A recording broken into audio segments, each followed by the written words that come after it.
नमस्कार, स्वागत है आपका। मैं हूं आपके साथ अनाया शर्मा। शुरुआत करेंगे खबरों की विस्तार से। नशे पर लगाम लगाने के लिए आए दिन अंबाला पुलिस का एक्शन देखने को मिलता है। वहीं तस्कर चाहे कितनी भी शातिर क्यों न हो, वह पुलिस के गिरफ्त में आ ही जाते हैं। ताजा मामला हाल फिलहाल अंबाला शहर के सेक्टर 8 से सामने आया है, जहां पर हरियाणा एंटी नारकोटिक्स टीम की अंबाला इकाई ने सुमित नाम के एक तस्कर को गिरफ्तार किया है और तलाशी लेने पर उसके कब्जे से 15 नशीले इंजेक्शन बरामद किए गए हैं। वहीं आपको बता दें कि मामले में ज्यादा जानकारी देते हुए Haryana state narcotics control bureau unit Ambala inspector Satbir Singh Rathore ने बताया कि उन्हें सूचना मिली थी। सुमित उर्फ गोचू, जो अंबाला शहर का रहने वाला है, वो नशीले इंजेक्शन बेचने का काम करता है और आज भी इंजेक्शन बेचने के लिए जाएगा। इसी बीच पुलिस ने नाकाबंदी करते हुए आरोपी को सेक्टर 8 से गिरफ्तार किया है। वहीं तलाशी लेने पर उसके पास से 15 ब्यूरो फाइन इंजेक्शन बरामद हुए हैं।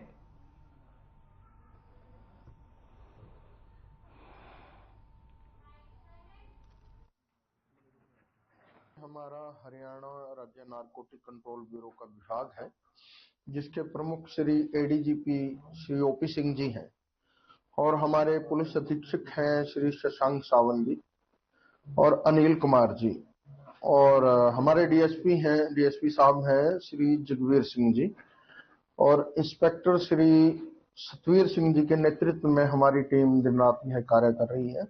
हमें एक दोपहर के समय में सूचना प्राप्त हुई, हमारे एएसआई मतलूब खान जी और फूल सिंह जी और गुरमेल जी और अशोक जी ड्यूटी पे थे, गश्त पे थे, कि शनिदेव मंदिर के नजदीक कोई व्यक्ति नशीले पदार्थ बेच रहा है। तो हमने रेस्क्यू किया तो उससे 15 इंजेक्शन बरामद हुए।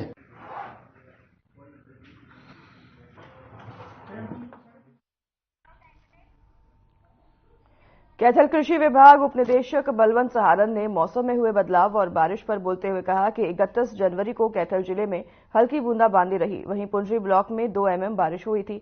और वहीं उन्होंने आगे जानकारी देते हुए बताया कि कल रात जो बारिश हुई है उसमें पूरे जिले पर असर देखने को मिला है। कहीं पर 3 mm या 5 mm और पुंडरी ब्लॉक में 10 mm बारिश हुई है, जो कृषि जगत के लिए बहुत फायदेमंद साबित होगी। रात के तापमान में लगातार गिरावट दर्ज की जाती थी, अब बढ़ोतरी होती नजर आ रही है।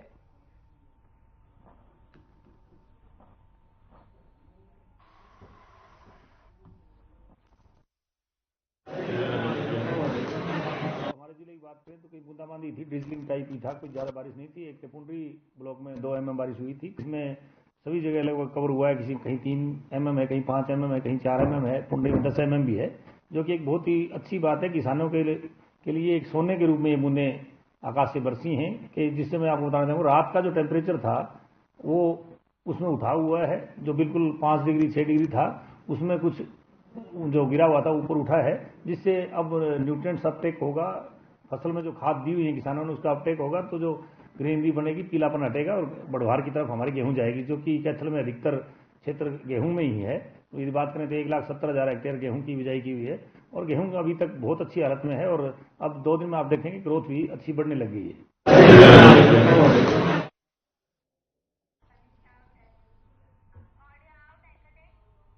इंद्री हल्के के गांव पंचोखरा के रहने वाले सीआरपीएफ के जवान रजनीश असम में ड्यूटी के दौरान शहीद हो गए, जिनका पार्थिव शरीर उनके पैतृक गांव में पहुंचा, जहां उनका राजकीय सम्मान के साथ अंतिम संस्कार किया गया। अंतिम संस्कार में सीआरपीएफ के जवान, राजनेता और पुलिस कर्मचारियों ने पहुंचकर उन्हें श्रद्धांजलि अर्पित की। वहीं आपको बता दें कि रजनीश पिछले काफी समय से सीआरपीएफ में सेवा दे रहे थे। इस दौरान सीआरपीएफ की टुकड़ी के साथ आए इंस्पेक्टर ने बताया कि रजनीश उनके ही विभाग में कार्य कर रहे थे और उनका अचानक इस प्रकार देहांत हो जाने से उन्हें बहुत बड़ा दुख लगा है। ऐसे जवान को वह सब नमन करते हैं। सीआरपीएफ के जवान को अंतिम विदाई कि हमारे बीच से हमारा एक साथी जो कि हमसे बिछड़ गया, और इस चीज का हमें हमारे सीआरपीएफ परिवार को बहुत दुख है। लेकिन अब ऊपर वाले की मर्जी के अलावा कुछ चल नहीं सकता है। लेकिन सैनिक सम्मान के साथ हम लोग पूरे मान सम्मान के साथ उनका अंतिम संस्कार में हम लोग लेकर के आए और उस मान सम्मान के साथ उनका अंतिम विदाई हम लोग कर रहे हैं। रजनीश जी पंचोखड़ा का रहने वाला था और ये शिलोंग में तैनात था। 2004 बैच का सीआरपीएफ का जवान है और ये शहीद हुआ है। इसकी बड़ी दुखदायी घटना है और इसको पूरे सैनिक मान सम्मान के साथ इसका अंतिम संस्कार किया जाए। देखिए, आज गांव पंजोखरा के एक जवान तो असम के अंदर जो है रिक्रूट थे, आज उनका पार्थिव शरीर गांव के अंदर लाया गया है। सारे ग्रामीण और आसपास के क्षेत्र के अंदर शोक की लहर है और भावभीनी श्रद्धांजलि देने के लिए, अंतिम विदाई देने के लिए तमाम लोग यहाँ पर एकत्रित हुए हैं।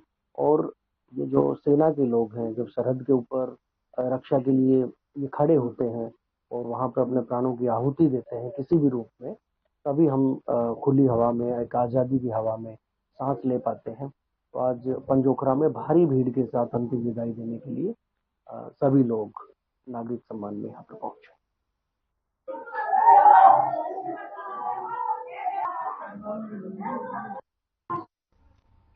हरियाणा में रुक रुक कर हो रही बारिश ने लोगों की मुसीबत को फिर बढ़ा दिया है। यमुनानगर में सुबह से ही रुक रुक कर बारिश हो रही है, लेकिन जिले का नजारा उस वक्त बदल गया जब आसमान से ओलावृष्टि हुई। कुछ ही देर में जमीन पूरी तरह से बर्फ से सफेद हो गई। लोग ये नजारा देखकर यमुनानगर को शिमला बताने पर मजबूर हो गए।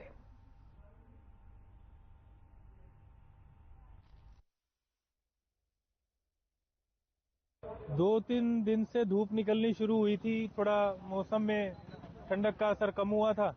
अब आज सुबह एकदम बारिश हुई, ओलाबारी हुई, जगह जगह ओले पड़े इतने बड़े बड़े, जिससे ठंड बहुत ज़्यादा बढ़ गई है दोबारा से। और सुबह से आप देख रहे हो मौसम भी ऐसा ही हो रहा है, सूरज नहीं निकला आज। तो ये कहें कि यमुनानगर में एक बार फिर जो है ठंड बढ़ गई है, गलत नहीं होगा।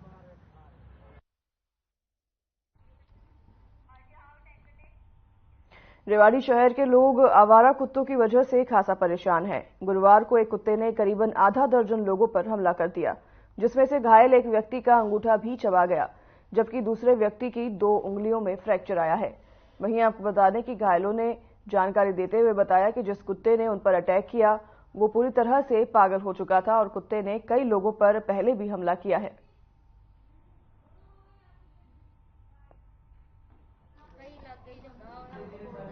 हमारे पास ना आज सुबह तकरीबन 9 बजे 5 पेशेंट आए थे, जिसमें से 2 एक जय कुमार और एक शिव शंकर। इनको बहुत ज्यादा किसी रैबिड डॉग ने बाइट कर लिया था मनचंदा सोसाइटी के पास। तो जो ये जय कुमार था, इसको तो स्काल्प में, हेड में और इसके जो राइट हैंड की 2 फिंगर्स फ्रैक्चर हो गई थी और कैटेगरी 3 डॉग बाइट थी, एक्सटेंसिव बाइट थी। फिर हमने इनको एडमिट किया, इनको पूरा इलाज किया और अभी ये 2 शिवशंकर और जय कुमार, ये दोनों हमारे पास एडमिट है और अभी इनकी हालत बिल्कुल स्थिर है। और 3 पेशेंट, जो एक और पेशेंट था, वो 27 साल का था, उसका एक अंगूठा चबा गया था कुत्ता, उसको हमने डिस्चार्ज कर दिया है। और 2 छोटे बच्चे थे, उनको माइनर स्क्रैचेस और बाइट मार्क्स थे, तो वो हमने उनको प्राइमरी ट्रीटमेंट देके डिस्चार्ज कर दिया।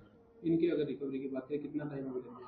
हाँ, जो ये जय कुमार और शिवशंकर हैं, ये अभी हमारे पास एडमिटेड हैं और इनको, जय कुमार को जो फ्रैक्चर है, इनको रिकवर होने में टाइम लगेगा 3 से 7 दिन। मतलब अगर सब कुछ सही रहता है तो 3 to 7 डेज। अमान नहीं गए थे काम करने के लिए, अब टेम्पू से उतरे हैं, वहाँ से एक आवारा कुत्ता आया, कुछ आदमी ने भगाया, मैं अच्छा अकेला, वो मेरे साइड का लौटा, मेरे पास आ गया तो मैं पत्थर मारा उसको, मेरे ऊपर चढ़ गया, मैं नीचे पड़ गया, मेरे को यहाँ काट दिया, हाथों में काट दिया। मैं इसके बाद में जब मेरे जूता उठाया उसको हिम्मत बांध के, तो पत्थर हाथ में उठाया, जब भागा है, मेरे पास कोई बचाने वाला नहीं आया। क्या काम करते हैं? बेलदारी करते हैं सब। कितने और लोगों को काटा है? कितने लोगों को काटा है कुत्ते ने? ये है, 1-2 आदमी तो हम यहीं पे है, और छोटे छोटे बच्चे हैं, 2 और बच्चे जैसे वो छुट्टी कर दी है। एक आदमी को काटा, 3 बच्चे हैं और ना सब कोई। पिछले लंबे समय से रेवाड़ी नगर परिषद में व्याप्त भ्रष्टाचार थमने का नाम नहीं ले रहा। भ्रष्टाचार चाहे सड़कों के निर्माण में हो या बेसहारा पशुओं को पकड़ने में खर्च हुई लाखों रुपए की राशि का हो, हर मुद्दे पर परिषद की चेयरपर्सन पर गंभीर आरोप लगाए हैं और उनसे स्पष्टीकरण भी मांगा है, लेकिन आज तक कोई भी कार्रवाई नहीं हुई है, जिसे लेकर कांग्रेसियों ने रेवाड़ी के बाजारों में नगर परिषद के खिलाफ जमकर विरोध प्रदर्शन किया है। वहीं आपको बता दें कि कांग्रेसी विधायक चिरंजीवी राव ने नगर परिषद की चेयरपर्सन पर भ्रष्टाचार के आरोप लगाते हुए कहा कि 1 महीना पूर्व रेवाड़ी के सेक्टर 3 और 4 सहित जिला सचिवालय के रोड को लंबे अरसे के बाद बनाया गया है, लेकिन भ्रष्टाचार की हद तो तब हो गई कि मात्र 15 दिनों में इन नई नवेली सड़कों से भ्रष्टाचार की रेडियां बाहर निकलकर गड्ढों में तब्दील हो गई है, जिसका नगर परिषद के पास कोई भी जवाब नहीं मिला है।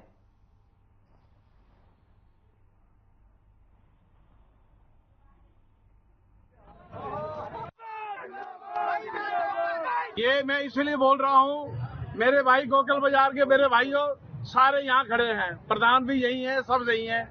मेरे को बार बार गुस्सा जाता है कि माता जी आप इस इलाके के पार्षद हो, ये क्या हो गया।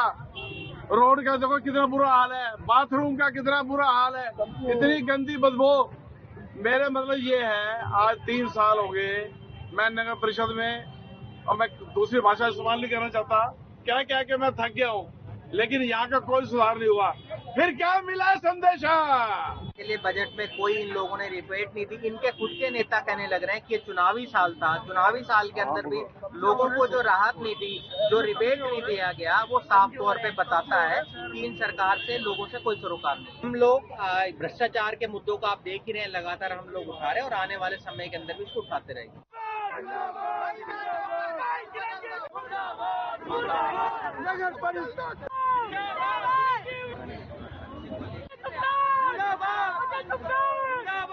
अवैध कॉलोनाइजर अपनी हरकतों से बाज नहीं आ रहे। सरकार की सख्ती के बावजूद अवैध कॉलोनी काटने का कारोबार जोरों पर चल रहा है। बहादुरगढ़ में नगर परिषद की टीम ने एक बार फिर अवैध कॉलोनी पर कार्रवाई की है। इस दौरान स्थानीय लोगों ने विरोध भी किया और नगर परिषद के अधिकारियों के साथ हल्की कहासुनी भी हो गई।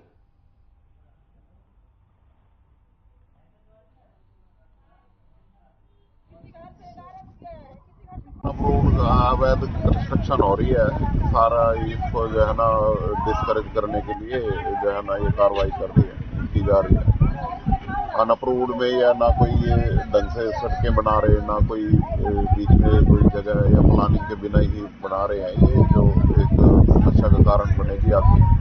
इसलिए सरकार अवैध जो अनअप्रूव्ड एरिया है उसमें ये हटा रही है। लेकिन सरकार तो अनअप्रूव्ड एरिया को पास करने की प्रोसेस भी कर रही है। तो वो उस प्रोसेस में ये अभी डली नहीं, ये जब डले तभी जो है ना ये बनानी चाहिए। वैसे तब तक वेट करना चाहिए कि भाई अप्रूव हो जाए और प्लानिंग से काम। लोग विरोध भी विरोध तो करते हैं। अनअप्रूव्ड जब इनका नुकसान होता है, अनअप्रूव्ड में बना रहे हैं ये बिना परमिशन के, बिना उसके किसी प्लानिंग के, तो ये सारा सिस्टम हौज पौज हो रहा है, खराब ही हो रहा है। हमेशा पहले नहीं देखना चाहिए था जब ये कॉलोनी कट रही थी, बनने से पहले मकान।